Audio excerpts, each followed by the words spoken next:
تو سب سے پہلی بات یہ ہے کہ لفظ وزیر امام زمانہ کی جانب سے ایک اعزازی ٹائٹل ہے جو پچھلے سال سرکار مولانا حاضر امام نے عذرا ہے نوازش گلگت بلتستان میں ایک مجھے اور ایک میرا خنزہ میر غضنفر کو اور چترال کے ایک عملدار کو صاحب نادر ایڈوکیٹ کو امام زمانہ نے عنایت فرمایا ہے. مبارک ہو آپ. خیر مبارک ہو.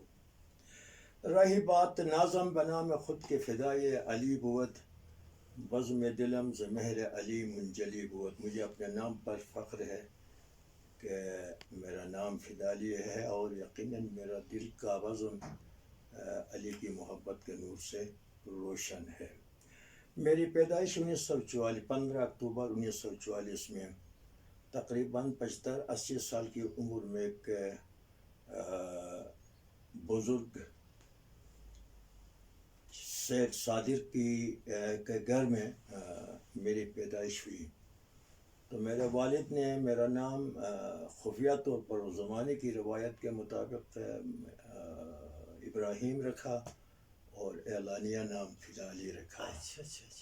تو احسار میرا شعری نام ہے، تخلص ہے. تو لہٰذا وزیر فدالی احسار کا پس منظر یہ ہے کہ اوریجنل نام فدالی ہے. وزیر امام زمانہ کی جانب سے اعزازی ٹائٹل کی نوازش ہے. بہت شکریہ سر، آپ نے خوبصورت انداز سے اپنے نام کے حوالے سے ہمیں بتا دیا، اور خصوصاً جہاں وزیر کی بات آ رہی تھی اور احسار، اس حوالے سے بھی ہمیں ایکسپلین کیا. جو ہز ہائنس نور مولانا شاہ کریم الحسینی آغا خان فورس کی جانب سے آپ کو ٹائٹل ملا ہے وزیر کا، اور اس حوالے سے بھی آپ نے ہمیں بتا دیا. اور ساتھ میں جو احسار کے حوالے سے کہ آپ کا تخلص ہے، اور ایک شاعر ہونے کے ناطے محترم استاد جو ہے وہ فارسی میں، اردو میں، بروشس کی تینوں زبانوں میں شاعری بھی کرتے ہیں، تو اسی لیے احسار ان کا تخلص ہے. محترم استاد اور وزیر صاحب، آپ آگے اگر ہمیں یہ بتا دیں اپنے بچپن کے حوالے سے، جو آپ نے اپنی کتاب لکھے ہیں سرگزشت خصوصاً، تو اس حوالے سے اگر ہمیں کچھ بتا دیں، پھر اس کے بعد ہم اسی کو تھوڑا سا فالو کر لیتے ہیں، اس کا خلاصہ بھی سامنے آ جائے. آپ کے بچپن کی جو مطلب زندگی رہی، سوسائٹی کو کس طرح سے دیکھ رہے ہوتے ہیں، اور آ کے جس انداز آپ نے 2012 تک کور کیا ہے، تو اس کا اگر وہ خلاصہ بھی ہمیں بتا دیں گے. اور اس سے آگے پھر 2012 سے لے کے 2022 تک، اب مطلب مارچ کا جو ہے نا، مارچ کے جو نا 20 تاریخ ہے آج، تو یہاں تک پھر بعد میں پھر اس پہ فوکس کر لیتے ہیں. فضل امین بیگ صاحب، میری زندگی ایک یتیم کی زندگی کی حیثیت سے گزری ہے. بچپن میرا مشکلات سے دو چار رہا. 1951 میں میرے والد نے مجھے آفیشلی اسکول میں داخلہ دلایا. اس وقت 6 سال کی عمر کے 6 سال کی عمر یا 7 سال کی عمر میں. تو وہ اس وقت گورنمنٹ پرائمری اسکول ہنزہ کا تھا. تو 2 استاد ہوتے تھے، ایک استاد عافیت اور ایک استاد سکندر. وہ سرکاری جو اسکول ہوتا تھا، سرکاری اس وقت اسکول تو پاکستان بھی نہیں بنا تھا. اور یہ 1912 کا ہے؟ 1951 کی بات ہے. نہیں، یہ جو اسکول بنا تھا، اسکول 1912 کا بنا ہوا، برٹش برٹش گورنمنٹ نے بنایا تھا. تو اسی اسکول میں میرے والد نے 51 میں داخلہ دلایا. ابھی 4-5 مہینے گزرے تھے کہ والد صاحب کا انتقال ہوا، اور مجھے یتیمی کے تلخ لمحات سے گزرنا پڑا. بس وہ تھوڑا سا اگر ہمیں بتا دیں گے اچھا رہے. تو چونکہ بھائی بھی نہیں تھے، چاچا تایا بھی نہیں تھے، اور سگے نانا اور ماموں بھی نہیں تھے. تو 3 بہنیں تھیں. وہ 2 کی شادیاں ہو گئی تھی، ایک گھر پہ موجود تھی، ایک والدہ تھی اور وہ بھی بیمار. تو ایسی صورتحال میں آپ اندازہ کر سکتے ہیں کہ وہ میرا بچپن، میری طفولیت کن مشکلات سے جو پیار تھی. لیکن 6ٹھی کلاس تک میں نے اپنا سکول کا سلسلہ تعلیم جاری رکھا. پھر چھٹی کلاس میں جب امتحان کا وقت آیا تو اس میں تقریباً 20 اسٹوڈنٹ تھے سب کو. وہ زمانہ ایسا ہوتا تھا کہ ایک انسپکٹر آف سکول ہوتا تھا حشمت یہاں گلگت سے. یہ 1958 کی بات؟ 58 تھا یا 58 یا 59 کی بات ہے. تو اس نے امتحان لے کے ہم سب کو فیل کر دیا. کس جگہ کے تھے حشمت صاحب؟ حشمت صاحب تھے. تو اس نے امتحان لے کے ہمیں فیل کر دیا. تو اب ایک تو مولانا حاضر امام کی تشریف آوری کا سیزن اب شروع ہونے والا تھا. بات چل رہی تھی کہ حاضر امام تشریف لا رہے ہیں اور جماعت بس سرگرم تھی راستے بنانے اور انتظامات کرنے. تو اس حوالے سے پھر میں نے سکول کی تعلیم کو تو چھوڑ دیا لیکن اب مذہبی تعلیم کی طرف میرا رجحان بڑھ گیا. ابتدائی طور پر میں نے استاد دولت علی اور چنگفا سنگ خان سے ناظرہ قرآن پڑھا. پھر اس کے بعد حنظہ کے ممتاز عالم دین چیف مفتی محمد دارا بیگ صاحب سے میں نے مذہبی تعلیم کا سلسلہ شروع کیا. اور 2 سال بعد پھر ڈاکٹر عزیز اللہ نجیب صاحب بھی میرا رفیق کار بن گیا. اور ساتھ میرا ایک خالزاد بھائی ہوتا تھا مولوی عبادت شاہ اور کسی زمانے میں جماعت خانے پر بھی وہ چوکیدار کا کام کرتا تھا. تو وہ بھی اس حلقہ درس کا حصہ تھا. اور تو اسی طرح اب مذہبی تعلیم کی طرف میرا رجحان آگے بڑھ گیا. تو آپ کے کلاس میٹس اس وقت جب آپ اسکول میں تھے کون کون تھے؟ میرے کلاس چھٹی کلاس میں اپنا یہ گلباز صاحب تھے, ایک مکھی سینٹرل جمع خانہ, اور ایک امیر حیات نام کا بلتت کا تھا, وہ فوت ہو گیا اس سال.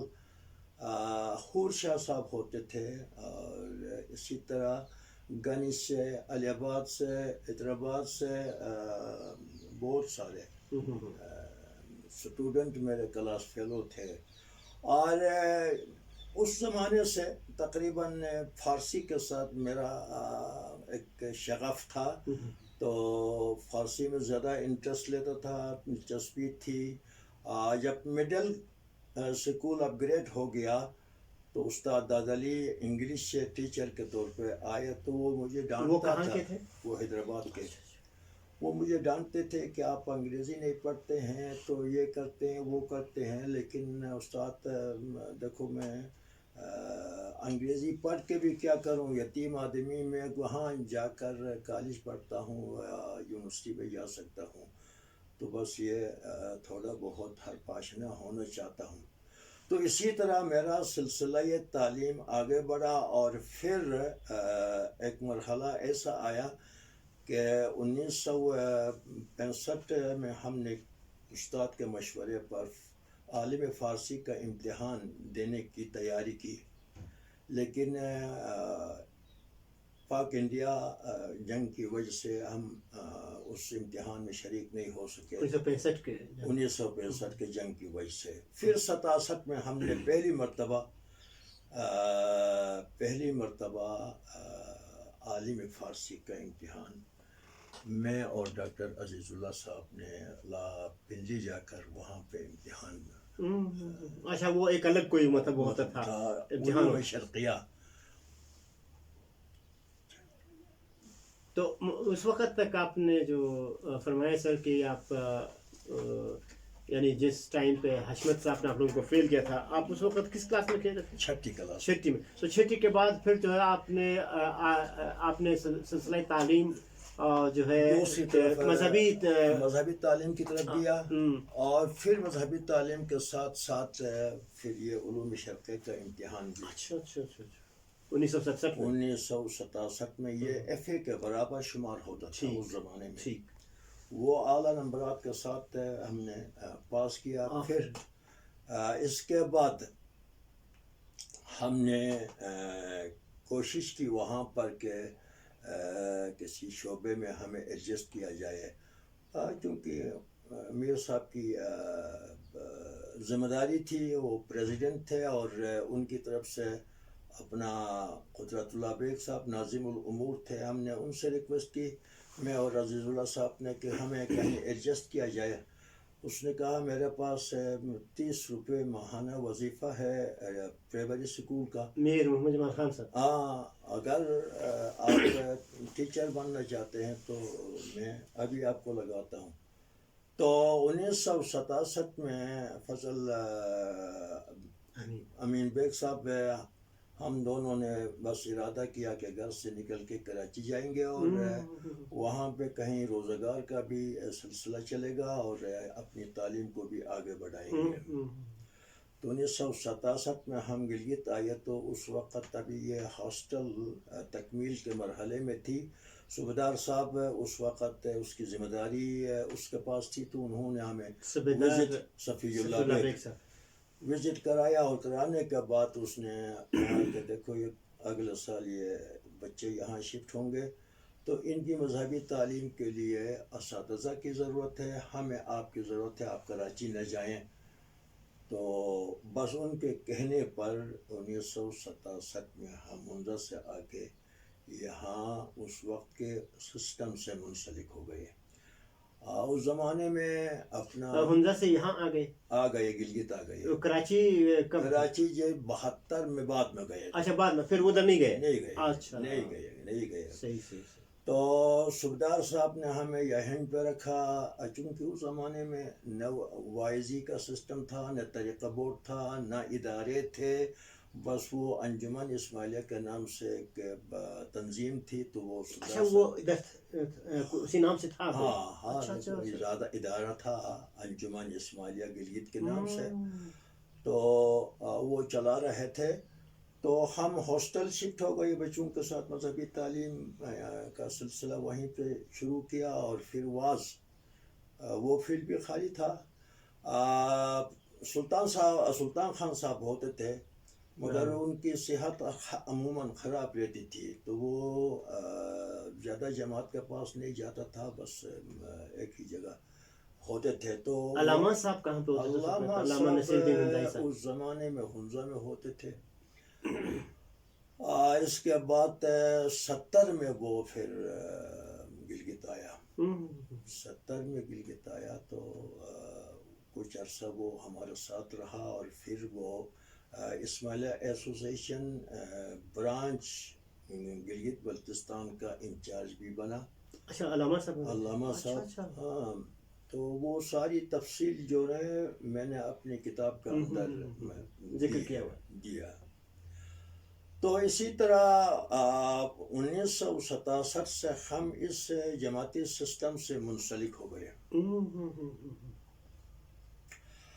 پھر 1972 میں یہاں کی گلگت کی جماعت کے اصرار پر میرا ہنزا نے ساؤتھ کی جماعتی لیڈرشپ سے میٹنگ کر کے علامہ صاحب کو یہاں پر انچارج اسماعیلیہ ایسوسیشن برانچ بنا دیا۔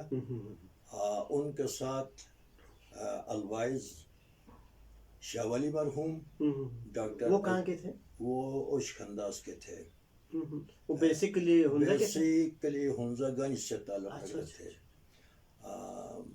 1934 میں یہاں آئے تھے، وہ گلگت سکاؤٹ میں بھرتی ہوئے تھے، وہاں سے ریٹائرمنٹ کے بعد ان کو قرآن خوانی کے لیے ہاسٹل میں رکھا گیا تھا۔ پھر اس کے بعد ایک وہ تھا ہم سے پہلے، ایک سلطان خان صاحب تھے، پھر اس کے بعد مجھے اور ڈاکٹر عزیز اللہ صاحب کو بھی لیا گیا۔ بہت امپورٹنٹ ایک نقطہ محترم استاد نے سامنے لائے۔ دیکھیں کہ ہم جب اداروں کے ایوولوشن کی بات کرتے ہیں، کس طرح سے ارتقاء ہوتی ہے ان کی، تو بالخصوص یہ بہت میرے لیے ایز اے ریسرچر اور اسٹوڈنٹ آف ریسرچ میں بڑا امپورٹنٹ ایک مطلب انٹرسٹنگ پوائنٹ بن رہا ہے کہ انجمن اسماعیلیہ کہہ کے، تو یہ بہت امپورٹنٹ، اور اس کے بعد آ کے طریقہ بور کس طرح سے یہاں پہ وجود میں آ جاتے ہیں، اس حوالے سے بھی فرما رہے تھے محترم استاد. تو بلکہ ہم انجمن اسماعیلیہ یہ کب کس طرح سے شروع ہوا اور پھر جو یہ 1950 میں مولانا سلطان محمد شاہ علیہ السلام نے گلگت بلتستان کی جماعتی قیادت اور اس وقت دیدار میں موجود مریدوں کو الگ ملاقات دے کے خصوصی طور پر جی بی کے سیاق میں ہدایات فرمائی تھی اور مذہبی تعلیم کے لیے 4000 کا گرانٹ منظور فرمایا تھا. اور پھر اسی حوالے سے ہاسٹل بنایا گیا تھا بورڈنگ ہاؤس جماعت خانے کے ساتھ.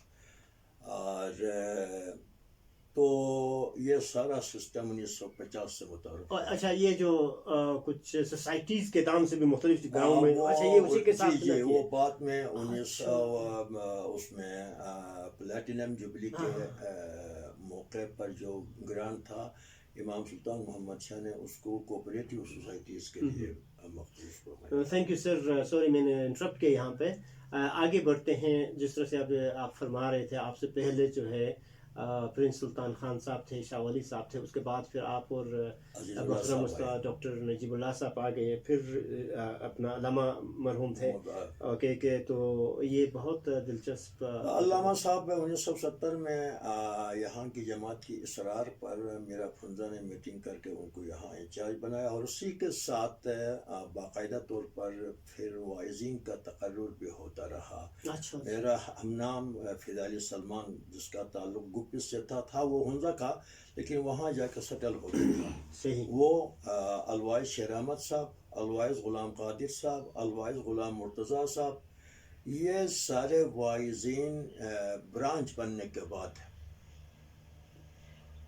اسماعیلیہ ایسوسیشن برانچ سے یعنی گلگت بلتستان میں منسلک ہو گئے. تو وائزین کی کوئی 6-7 کی تعداد بڑھ گئی. صحیح.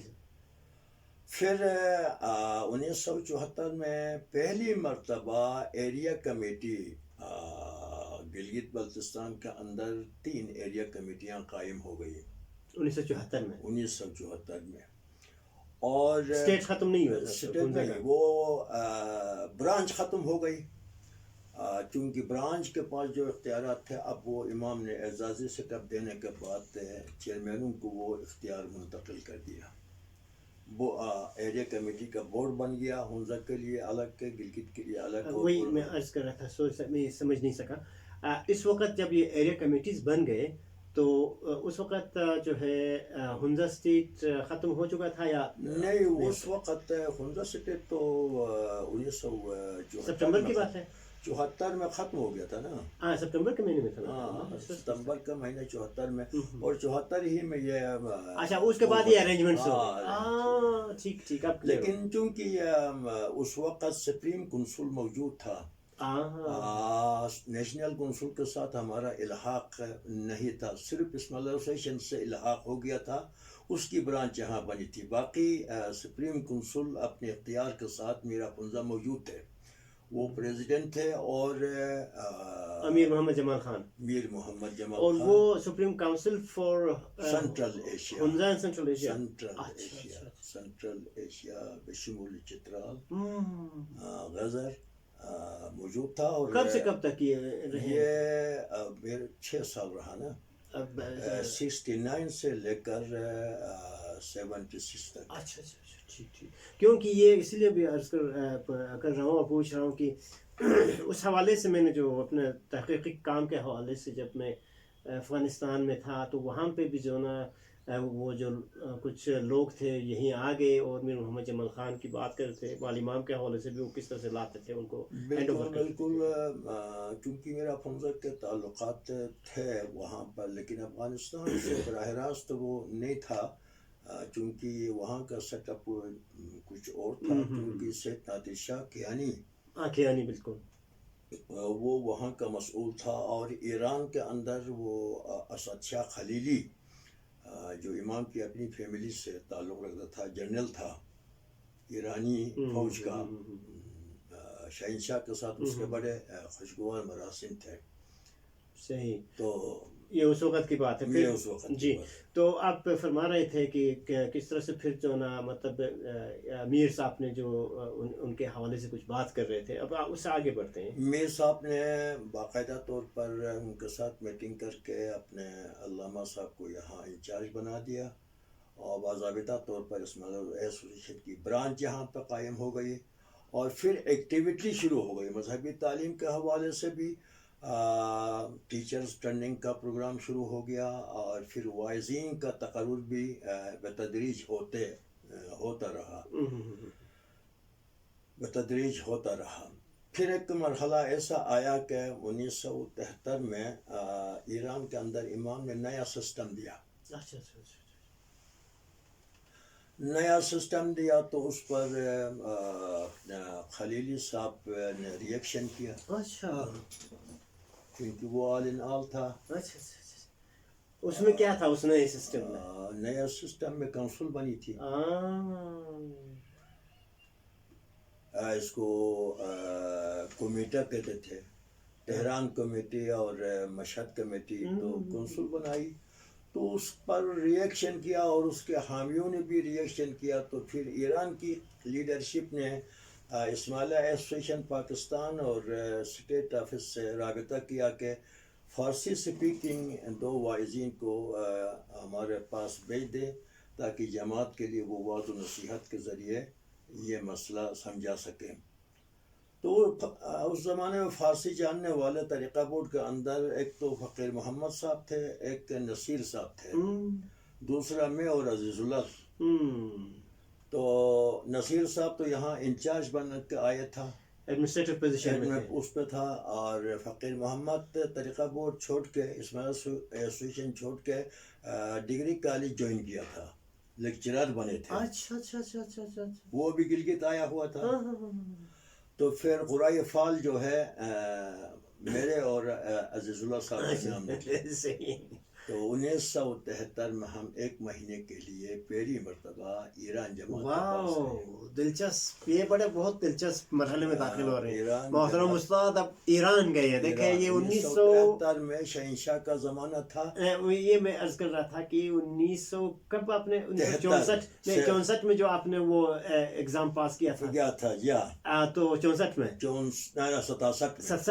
67 میں تو یہ مختصر ٹائم میں رنگ لے آئے. بالکل 67 میں وہ عالم فارسی کا پاس کیا تھا، 70 میں فاضل فارسی کا. کیا فرق ہے ان کے درمیان؟ وہ ایف اے کے برابر کا تھا، یہ بی اے کے برابر کا تھا. اچھا عالم فارسی فاضل فارسی. اچھا تو یعنی یہ تمام دیکھیں جتنے بھی آپ کی محنت تھی وہ مطلب کس طرح سے برابر ثابت ہو رہے ہیں. اور 1973 کو آپ اور ڈاکٹر صاحب جو ہے ایران گئے. تو 1 مہینہ وہاں ہم جماعتوں کو سمجھاتے رہے. بس چونکہ وہ حالات مشکل تھے، ساوک جیسے وہ انٹیلیجنس ایجنسی ہمارے پیچھے پڑی ہوئی ہوتی اپنے لوگ گاڑیوں میں ہمیں بٹھا کے لے جاتے تھے. لیکن ہم کہتے تھے کہ یہ آپ کے لیے، ایران کی جماعت کے لیے خوش نصیبی ہے کہ اس وقت امام اور شاہ کے درمیان اچھے تعلقات ہیں، خوشگوار تعلقات ہیں. دونوں کی وفاداری کو اپنی زندگی کا حصہ بنائیں. آپ کہاں گئے تھے ادھر؟ مشہد اور اس کے مضافات. تہران بھی گئے؟ تہران گئے. اور مشہد میں ہے اسماعیلی بہت زیادہ ہے. مشہد شہر کے اندر بہت بڑا جماعت خانہ ہے. اور پھر سائڈ پہ تیز باد ہے، قاسم آباد ہے، اور بہت سارے گاؤں ہیں. اور اس طرف محلات گئے، آگے شار کرمان گئے، شار بابک گئے. تو مہینہ ہم نے وہاں پہ جماعتوں کے لیے دونوں آپ اور بالکل ساتھ. تو پھر 1 مہینے کے بعد واپس آ گئے. اور ایک پھر جو شکل و صورت کے حوالے سے بھی آپ دونوں کا پھر وہ ایک وہ بنتا تھا نا، میچنگ ہو رہی تھی، مشابہت تھی. بالکل ہو رہی تھی. اور یہاں اسماعیل اسوسیشن والوں نے ایک شیروانی ہمیں بنا کے دی تھی، وہ پہن کے گئے تھے.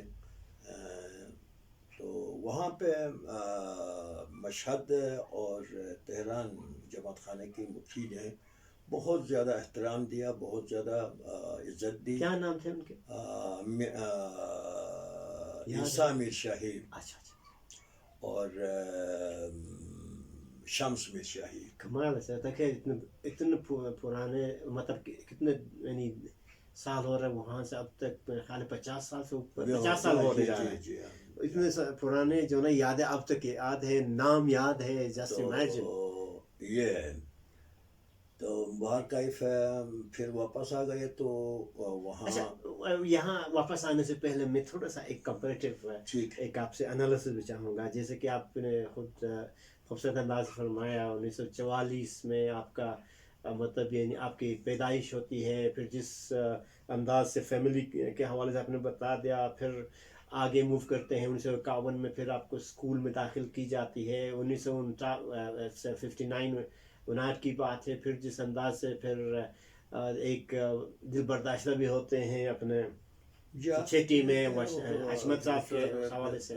یہ تمام دیکھتے ہوئے ان تھوڑا سا سماجی اور عمرانی حساب سے تجزیہ کر کے پھر جب آپ یہیں سے مختلف شہروں میں اور پھر ایران جاتے ہیں، کیا مشابہت پاتے ہیں، کیا تفاوت پاتے ہیں؟ تفاوت یہ سب کچھ میرے خیال سے ایک عام یتیم کے لیے، جو میرے ہم اصل یتیم تھے، تو ان کے تصور میرے اپنے تصور میں یہ ممکن ہی نہیں تھا. یہ مشیت کا کرشمہ ہے. وہ جب چاہے تو محالات کو ممکنات میں بدل دیتا ہے. کہ جن حالات سے میں گزر رہا تھا، میرے گھر کا جو صورتحال تھی، بیمار والدہ، دن کو سارے گھر کا کام کاج، والدہ کی تیمار، کیا نام تھا؟ بی بی حیات اس کا نام تھا. پھر رات کو دیا کی روشنی میں بس مناجات پڑھتا تھا اور قرآن پڑھتا تھا. صحیح. تو یہ عام طور پر میرے لیے تو ممکن نہیں تھا، نہ میرے تصور میں تھا کہ میں یہ کام کروں گا. یہ سب اوپر والے کی اوپر والے کی خواہش، اس کی مشیت کا عمل دخل ہے. تو ورنہ ایک یتیم کے لیے یہ چیزیں. لیکن جو محنت آپ نے کی، وہ چاہے وہ یتیم ہو چاہے یتیم بس نہ اس ہو، میں ایسا ہے کہ میرے سسر اور ساس نے بھی بڑا ساتھ دیا. ان کا نام اگر بتانا چاہیں. عیسیٰ خان اور اس کی والدہ غنچہ، اس میرے ساس کا نام تھا. کیا نام؟ غنچہ. غنچہ. اچھا، غنچہ. عیسیٰ خان میرے سسر کا نام تھا. وہ میرا پھوپھیزاد بھائی بھی ہوتا تھا. اچھا. سگا پھوپھیزاد بھائی تھا. اچھا. تو ان کا بھی بڑا عمل دخل تھا. ایک بیٹی وہ ناہید ابھی پیدا ہوئی تھی، اس کو چھوڑ کے میں گھر سے نکلا اور پھر یہاں سردار صاحب نے بٹھا دیا. اور پھر اس کے بعد بس مرحلہ وار آگے بڑھتا رہا. اور پھر ہوا کیا کہ میں ایران میں تھا تو مولانا حاضر امام نے مجھے گلگت مرکزی جماعت خانے کا مکھی بنایا 1973 میں. 73 میں. یہ پہلے سے بنا تھا؟ یہ پہلے سے میرا نام تجویز نہیں تھا. نہیں، یہ جو جماعت خانہ ہے یہ پھر کب بنا تھا؟ یہ 1935 میں اس کی بنیاد رکھی گئی تھی. 45 میں اس کی اوپننگ ہوئی. اچھا، کافی پرانی ہے. بہت پرانی ہے. تو انگریزوں کے زمانے میں. پھر آپ مکھی بنے یہاں؟ مکھی بنا 1973 میں. اور وہ بنا بھی اس طرح کا کہ میرا جگہ کسی اور کا نام تھا، اور وہ پرپوز مکھی بائی پیشہ ترخان تھا. کیا نام تھا ان کا؟ نام ابھی مجھے یاد نہیں رہا. ڈیلیگیشن سے حضرت امام نے شاید پوچھا کہ جب وہ لسٹ امام کے سامنے پیش کی گئی مکھیوں کی، تو کیا یہ اس پیشے کے ساتھ جماعت قبول کرے گی؟ تو آپ اس کو لے جا کے دوبارہ سوچیے اس پر. تو پھر جو ڈیلیگیشن تھی انہوں نے جا کر کہا کہ چونکہ یہ سینٹرل جمع خانہ ہے، یہاں پہ دوسرے برادریوں کے ساتھ بھی اٹھنا بیٹھنا ہے، جانا آنا ہے، حکومت کے ساتھ بھی. یہ سینٹرل جمع خانے کے مکھی ہے تو مسئلہ ہوگا کہ پھر میرا نام مکھی کے لیے وہاں ڈیلیگیشن کے ممبروں نے پرپوز کیا. اور میرا ہم نام فدالی سلمان، جس کا پہلے میں نے ذکر کیا، اس کو کامریا کے لیے اچھا اچھا وہ دونوں بھی بڑا فدا عالم اچھا دونوں وہ بھی بڑے عالم تھے، اچھا پرشین، اردو، انگلش، عربی، زبردست وہ نثر اور نظم دونوں کے شاہ سوار تھا. تو ہم دونوں کو 1973 میں مکھی کامریا بنایا.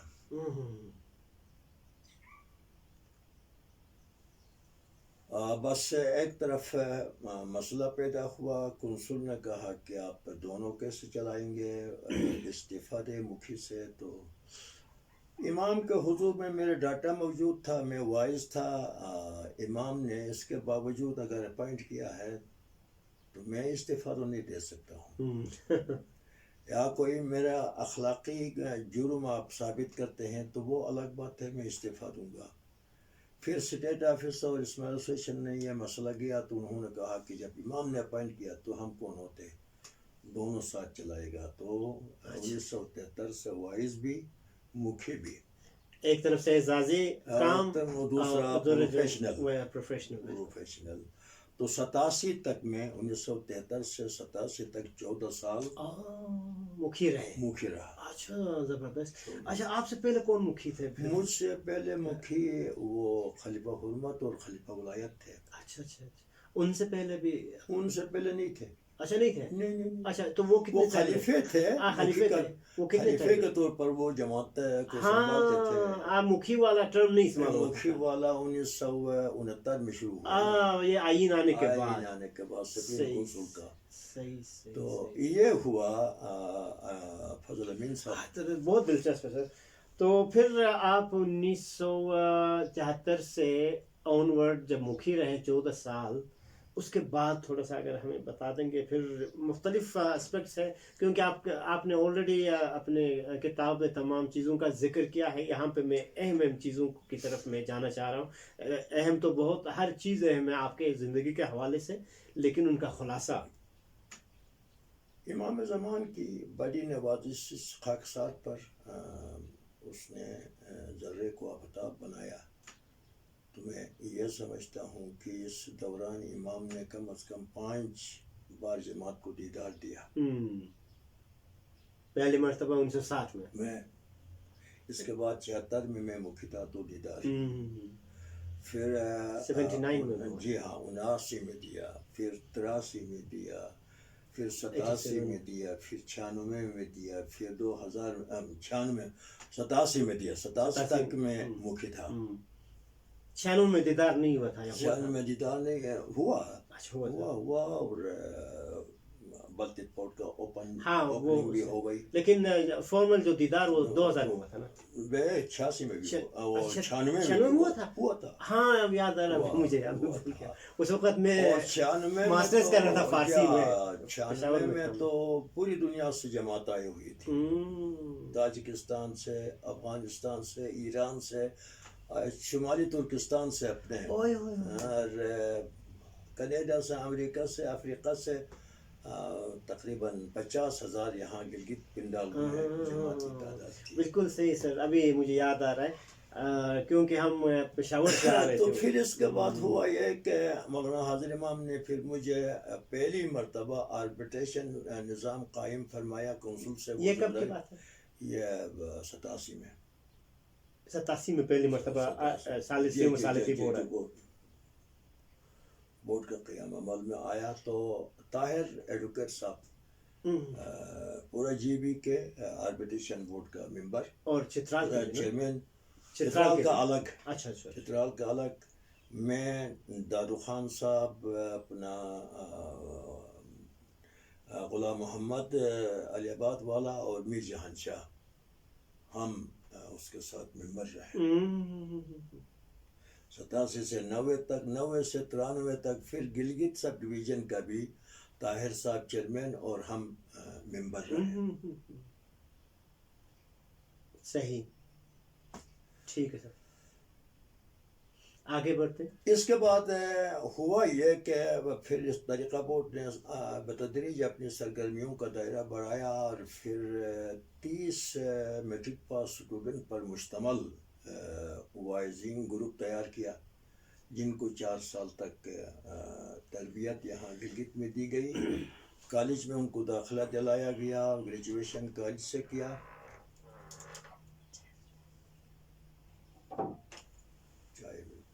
باپ اس کو رکھ لیجیے. پوز دے دیں.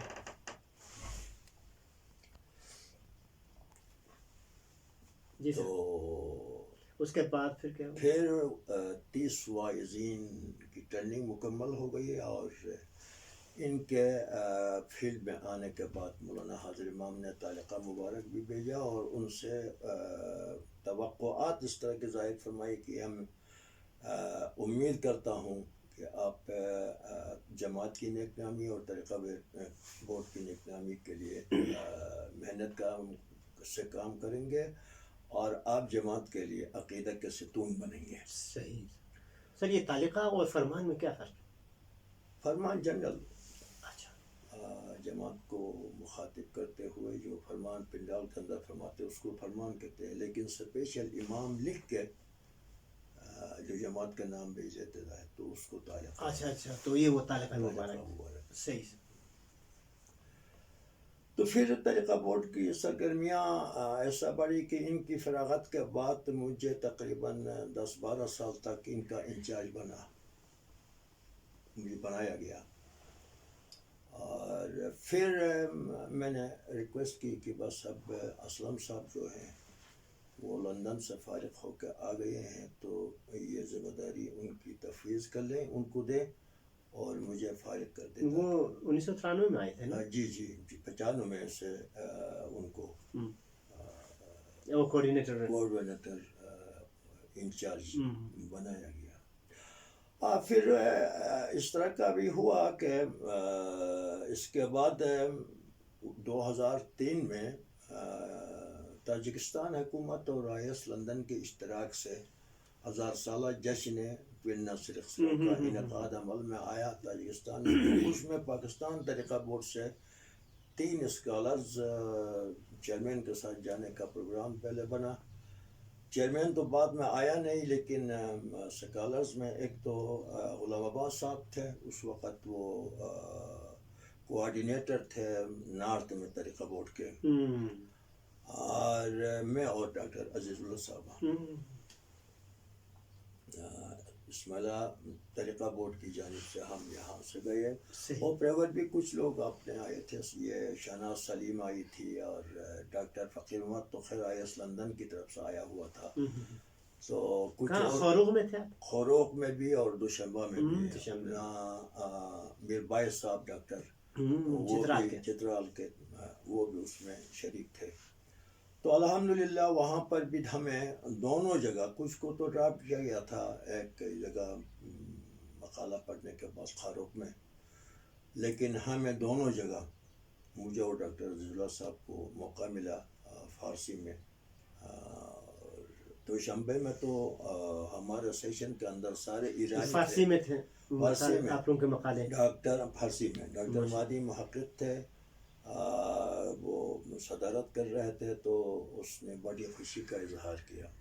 اور موضوع کیا تھا؟ موضوع میرا وہ تھا اخلاقیات ناصر خسرو. تو اپنا تصور عقل اپنا ڈاکٹر عزیز اللہ نجیب صاحب کا تھا، وہ PhD بھی جس. جی ہاں. تو اسی طرح 2003 میں پھر ہم تاجکستان چلے گئے. وہاں پر اس پروگرام میں کامیاب شرکت کی. کیسا رہا وہ؟ بہت زبردست. کیا مطلب اہم وہ پہلو تھے جو آپ کو زیادہ تقریباً دنیا کے 14 ممالک سے ڈیلیگیشن موجود تھی. مقبوضہ کشمیر یونیورسٹی سے بھی ایک ہندو اسکالر آیا ہوا تھا، اس نے بھی مقالہ پڑھا. اور مصر سے، لبنان سے، ناصر خسرو پہ، ناصر خسرو پہ، ملیشیا سے، فلسطین سے، امریکہ سے. تو اس سال کو تاجکستان حکومت نے سال ناصر خسرو قرار دیا.